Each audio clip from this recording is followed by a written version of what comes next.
We're getting breaking news into the Situation Room on North Korea's missile threat and a new response from the United States. Our Pentagon correspondent Barbara Starr is joining us. Barbara, what are you learning about the U.S. military moves in response to North Korea's claim it could launch an intercontinental ballistic missile at any time?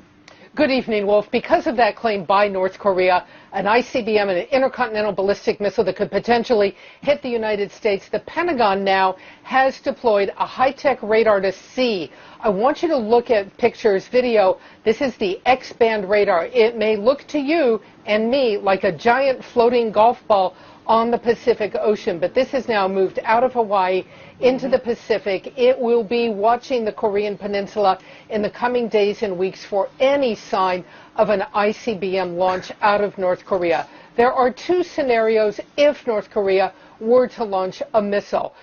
If it were a threat to the U.S. allies, Japan, South Korea, the U.S. has vowed it would shoot it down. But if it goes out to sea and is harmless, it will not shoot it down. The Pentagon said that yesterday. This radar gives the U.S. the ability to collect the electronic intelligence either way, whether they need to shoot it down or whether they just want to watch it, gain all the intelligence they can about what exactly a missile might look like, how it's configured, how it flies, gain all the intelligence they can about what North Korea is up to. The bottom line right now, the U.S. doesn't think that North Korea is ready to launch an ICBM, that they haven't perfected the full technology. But by putting this radar out to sea, they will keep watch, and it will be the Donald Trump Pentagon, the Donald Trump military, that will watch in the coming weeks and months. Wolf? Barbara Starr at the Pentagon for us. Barbara, thanks very much. Very worrisome development. CNN, meanwhile, is learning details of plans by South Korea's military to kill North Korean dictator Kim Jong-un if war were to break out between the two countries. CNN's Brian Todd is joining us with more. Brian, pretty startling development. South Korea apparently has been practicing for this. That's right, Wolf. They've been practicing, drawing up plans, and tonight the South Koreans are accelerating those plans. Tensions are so high on the Korean Peninsula tonight that both nations now have plans in place to kill each other's leaders if war breaks out. Kim Jong-un tonight is dealing with a direct potential threat to his own life, a special South Korean military brigade whose mission is to kill him.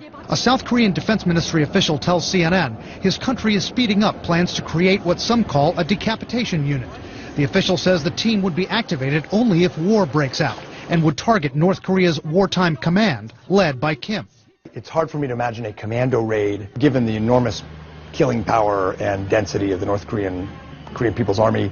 Far more likely would be something like we saw in the Iraq War against Saddam's immediate circle, precision-guided missiles and air campaign. The South Korean strike plan comes after a series of provocations from Kim Jong-un. He's now threatening to test fire a long-range missile that could hit the U.S. mainland with a nuclear warhead.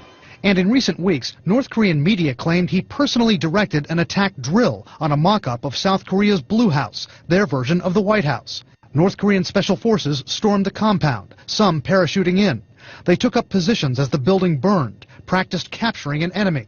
Doing rehearsals, showing the imagery of a Blue House attack is essentially being able to terrorize the South Koreans. And what's more important, I think the North Koreans may well think about trying an attempt at this sort of thing.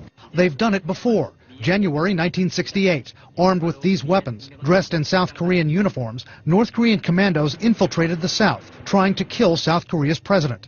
They got to within 350 feet of the Blue House. But in a furious gun battle, nearly 60 soldiers from both sides were killed.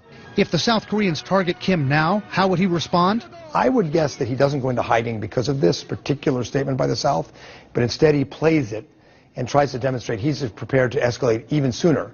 And he's prepared to be even crazier than the South. And he has advantage that he can make that argument credibly. Now, analysts say if Kim does eventually go into hiding in the event of a war during some kind of a decapitation strike, he's got a large network of tunnels and bunkers built by his father and grandfather. Experts point out in the early days of the Iraq War, when the Allies were targeting Saddam Hussein and his inner circle, Kim Jong-un's father, Kim Jong-il, went into hiding for more than a month, fearing he would be next. Wolf? Interesting, Brian. And with this news of a plan to target him, Kim potentially could turn on his inner circle, fearing some kind of betrayal, right? That's right. He's very paranoid, as we know, Wolf, and some analysts believe part of the South Korean strategy in revealing this decapitation unit is to make Kim Jong-un more paranoid of those around him and engage in more purges of his inner circle. Brian Todd, good report. Thanks very much. That's it for me. Thanks for watching. South Korea. I love South Korea. I have buildings in South Korea. I've done jobs in South Korea. It's great. We have right now 28,000 soldiers on the line between North and South. Right? 28,000 soldiers. They pay us peanuts. Peanuts. And every time he acts up from North Korea, he acts up. You know, he has his little fits. Okay? He acts up. And every time he acts up, South Korea says, oh. And we start sending our ships, our planes, or this, or that. Right? They pay us peanuts compared to the cost of this. Now, think of it. And then one of the papers called the other day, and they said, would you speak to the leader of North Korea? I said, absolutely. Why not? Why not? And they come out, Trump would speak to him. Who the hell cares? I'll speak to anybody. Who knows? There's a 10% or a 20% chance that I can talk him out of those damn nukes, because who the hell wants him to have nukes? And there's a chance.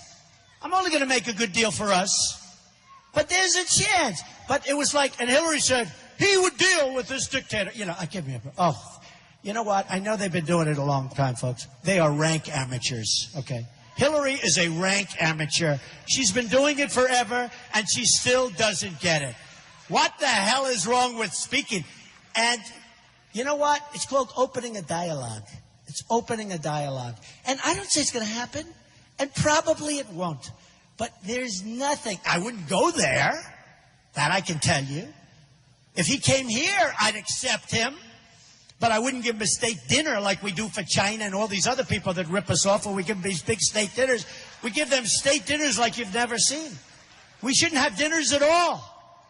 We should be eating a hamburger on a conference table, and we should make better deals with China and others. And forget the state dinners. You forget the state dinners that cost, by the way, a fortune.